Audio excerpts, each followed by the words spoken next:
lorsqu'on pense aux scientifiques, on l'imagine des chercheurs enfermés dans la tour d'ivoire de leur laboratoire. Oui, il y en a beaucoup qui sont comme ça, mais pas tous. Il y en a au contraire qui, pour poursuivre leurs recherches, vont au-devant de la nature et même dans les conditions les plus extrêmes. Sont des aventuriers, sont, je dirais, des saventuriers, et chaque mois, nous en accueillerons un. Et celui que... Vous avez oublié de nous présenter le héros de l'aventure. Ah, mais Patrick Esther. Ouais. Ah, mais parce que Patrick, tout le monde à France 2 le connaît. Patrick, c'est la science, le journaliste scientifique, et qui nous a rejoints. Hein. C'est un cadeau qu'il nous fait. Et on est vraiment très heureux de l'accueillir. Et on sera très heureux de le retrouver, j'espère, en parfait état tout à l'heure. Donc, ces aventuriers, ils vont, pour faire de la recherche, dans des conditions extrêmes. Et celui que nous allons accueillir, Michel Halbach, est vraiment quelqu'un d'extraordinaire. Et il est lancé actuellement dans une mission en Afrique, une mission qui a à la fois un caractère scientifique, mais aussi un caractère humanitaire, car il s'agit de venir en aide à des populations qui ont été durement éprouvées par un drame épouvantable, souvenez-vous. Cela s'est passé le 21 août 1986 dans le nord-ouest du Cameroun, près du grand lac de Nyos. La catastrophe a été épouvantable dans tous les villages avoisinants. Sur une distance de 20 km, toute trace de vie a disparu. Hommes et animaux ont péri, asphyxiés. 1800 villageois, femmes et enfants ont trouvé la mort. Un spectacle d'horreur, de désolation. Le gaz mortel a été bientôt identifié. Il s'agit de gaz carbonique qui s'est échappé du lac.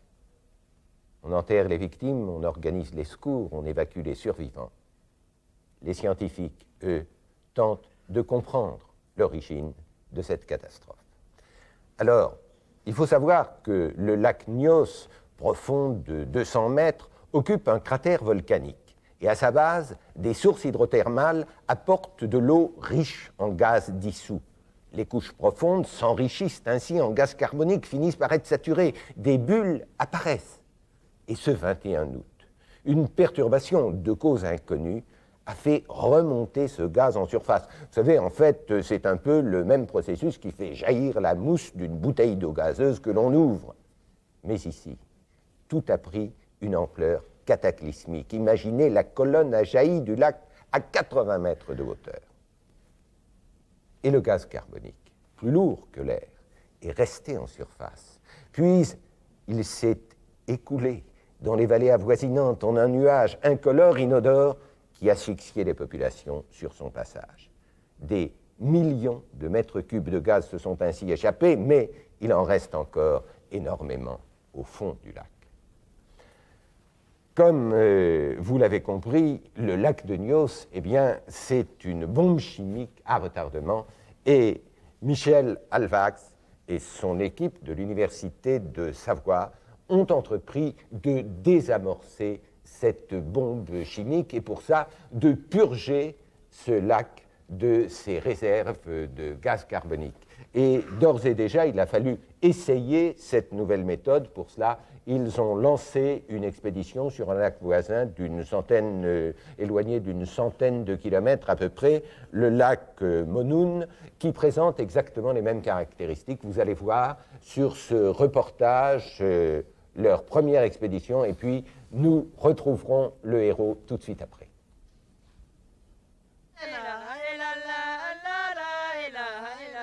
Nous sommes au nord-ouest du Cameroun. Voici le lac Nyos. Depuis cette tragédie de 1986, la vie reprend ses droits. C'est à 100 km de là, au lac Momoun, que le professeur Michel Halbach, responsable du laboratoire d'instrumentation géophysique de l'université de Chambéry, s'est installé pour expérimenter un processus de dégazage des eaux du lac. La construction de ce radeau plateforme de 4 mètres carrés va fournir la possibilité de mettre en place les ancrages et de dresser les tuyaux.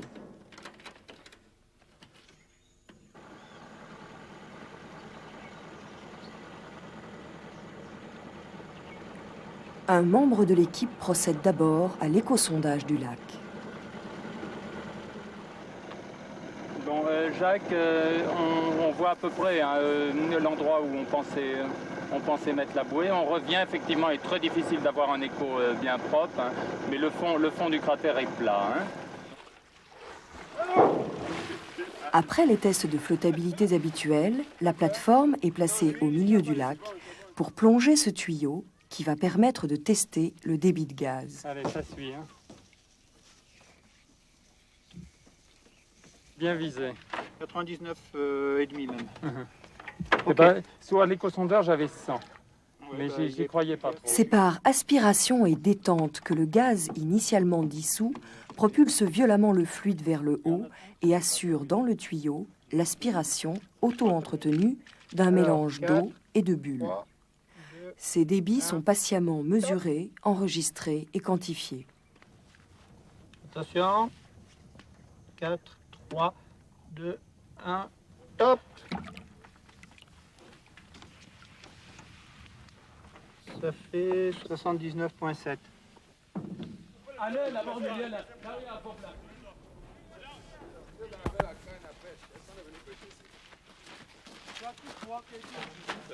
Ah, faut me soulever.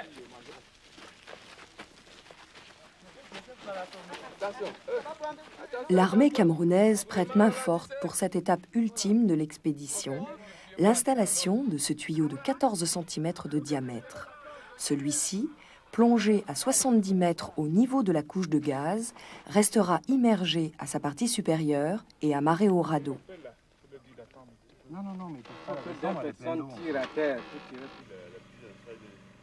Cette expérience sert à tester un projet d'installation industrielle qui, en quelques années, d'après Michel Albax, permettrait, par le fameux procédé d'auto-siphonnage des eaux, de vider ces lacs de leur gaz carbonique.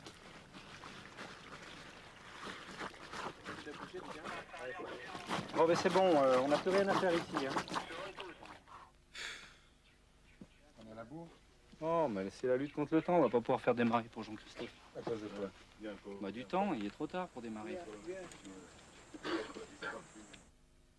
L'armée camerounaise a apporté sur place des respirateurs. Ici, le risque d'une explosion soudaine n'est jamais exclu.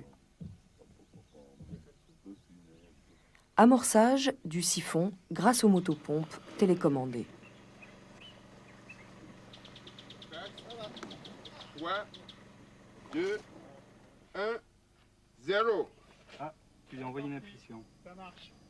Parti là? Ouais. Ok, c'est bon. Ça commence? Ah, on aspire des bulles, oui.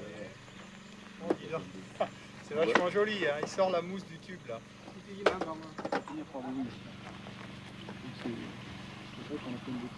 parti. Autosiphonnage réussi. Ça y est, il a sorti, il est sorti. Donc elle a évolué. Qui l'a fait péter? Ouais. Qui l'a fait péter? Un boulon de sécurité a sauté. Une intervention humaine est nécessaire. Il faut que deux personnes y aillent avec un respirateur et puis voilà. Maintenant, je crois que... Michel Albax intervient, pèse le danger, chacun s'équipe de son respirateur. Oui, non mais là, ça m'étonne, elle a l'air de rester bien près du radeau.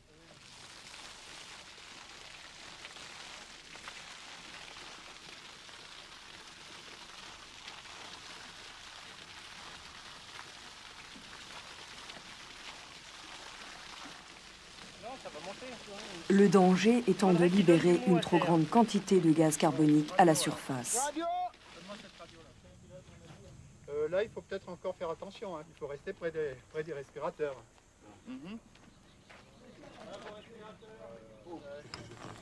Ouais. Bon, on va voir si ça se déclenche. Attention, hein. Bouteille. C'est celle du fond, là, voilà. Hein? Il faut la désamorcer, mon frère, hein. Opération réussie, rendez-vous avec Michel Albax en mars 93 sur le lac de Nyos.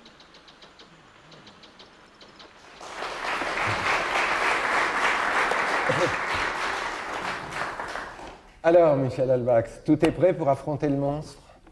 C'est vraiment un monstre, ce lac. Le lac Monoun est encore une petite échelle, hein. C'est une maquette, hein, pour nous. Pour nous, c'est une maquette du grand lac Nyos où il y a quand même environ 30 fois plus de gaz carbonique. Toutes les difficultés sont beaucoup plus importantes parce que le lac d'abord mesure 200 mètres de profondeur alors que Monoun mesure seulement 100 mètres de profondeur. Et en plus, le lac est complètement perdu au milieu des montagnes du nord-ouest du Cameroun, très difficile d'accès avec des routes épouvantables, alors que Monoun est accessible par une piste facile. Mais dites-moi tout de même, pourquoi a-t-il fallu 6 ans?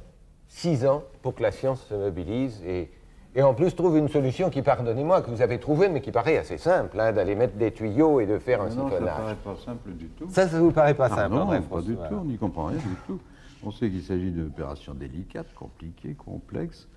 Mais alors, on a cru comprendre qu'on allait puiser le gaz, enfin l'aspirer, puis qu'est-ce qu'il va devenir? Qu'est-ce qu'il va devenir? Écoutez, on va quand même, disons, ce gaz va se dissiper dans l'atmosphère à un taux qui est tout à fait inoffensif, puisque l'expérience de dégazage devrait durer de l'ordre de 5 ans.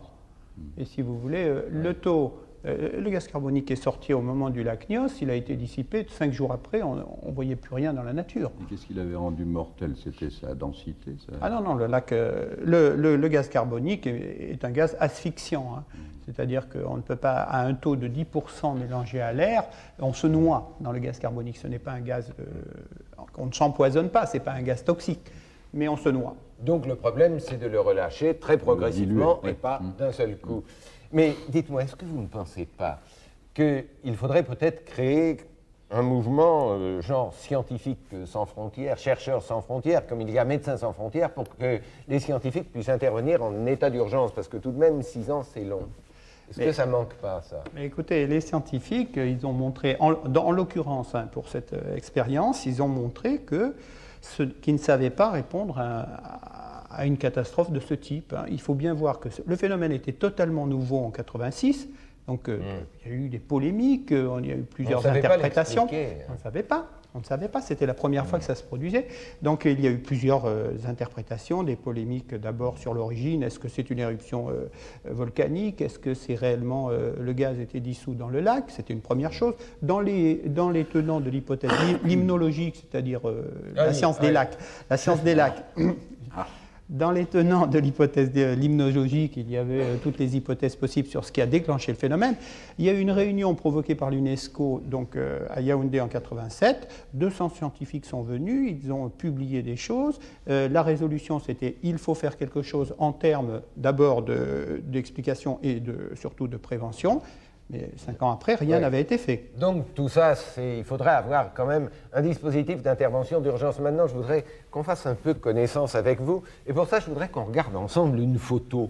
Une photo, si on peut nous la montrer. Voyez, alors là, il y a deux aventuriers, je vais dire, qui sont sur un ULM en train de survoler un cratère en activité. Et vous êtes, dites-nous, le premier ou le devant, là? À quel endroit? Je ne suis pas sur cette photo. C'est pas la vôtre, là? Non. Parce que j'avais une autre photo, vous avez fait la même chose. Non, on a fait la même chose, mais sur cette photo-là, il y a le photographe et le pilote. Ah bon? Bon, mais enfin, on a fait 2 expéditions. Parce que vous, j'ai vu une photo, c'était vous. Oui, en 88, on a fait une expédition, disons, de faisabilité, toujours, avec cette fois-ci des copains, pour voir si on pouvait réellement monter à 4000 mètres au-dessus de ces volcans indonésiens. Et là, j'ai beaucoup volé. La deuxième expédition qui a eu lieu en 90, c'était très professionnel. C'était un film produit par Antenne 2. Et donc là, malheureusement, je n'ai pas beaucoup volé. Ça a été toujours le caméraman et le photographe qui étaient sur l'appareil. Je le regrette. Ça a été beaucoup plus difficile comme expédition pour moi. Dites-moi, vous êtes d'abord un montagnard ou bien un scientifique? Non, je suis les deux. Hein. Oui, mais vous ne pourriez pas rester dans votre laboratoire. J'ai fait quand même 15 ans d'études fondamentales en physique dans mon laboratoire, à étudier sur des graphes, etc. Bon, j'ai trouvé l'opportunité de changer complètement de direction il y a à peu près 8 ans et de partir sur le domaine des volcans parce que... un laboratoire grandeur nature. Voilà, la Ouais. nature comme laboratoire. Oui, bon, c'est vrai que d'aller travailler sur les volcans, ça rajoute beaucoup à l'aspect aventure, Bien sûr. aventure scientifique. Et c'est ce aussi. qui vous plaît dans votre vie. Oui. Bon, bravo et merci Michel Alpac.